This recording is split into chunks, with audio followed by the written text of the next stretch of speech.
வணக்கம். கோவை நீலகிரி செய்திகளுக்காக செய்திகள் வாசிப்பது சரவணன். தொட்டபெட்டா காட்சிமனைக்கு செல்லும் நுழைவுப்பாதை அருகே திடீரென்று பற்றிய காட்டுத்தீ. நீலகிரி மாவட்டத்தின் புகழ்பெற்ற சுற்றுலா தலமான தொட்டபெட்டா சாலை மற்றும் காட்சிமனையை சுற்றிலும் வனப்பகுதிகளை கொண்டதாகும். இன்று தொட்டபெட்டா செல்லும் நுழைவுப்பாதை அருகே திடீரென்று காட்டுத்தீ பற்றியது. காற்றின் காரணமாக மலமளவென எரிய தொடங்கிய காட்டுத்தீயை உடனடியாக சம்பவ இடத்திற்கு விரைந்து சென்று தீயணைப்புத் துறையினர் தீயணைப்பு அலுவலர் ஹரிராமகிருஷ்ணன் தலைமையில் தீயை அணைக்கும் பணிகளில் ஈடுபட்டனர்.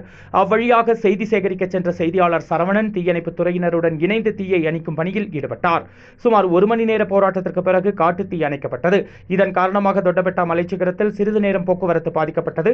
மேலும் பெரும் அசம்பாவிதங்களும் தவிர்க்கப்பட்டது. கோவை நீலகிரி செய்திகளுக்காக எமது சிறப்பு செய்தியாசிரியர் தமிழ் வெங்கடேசன்.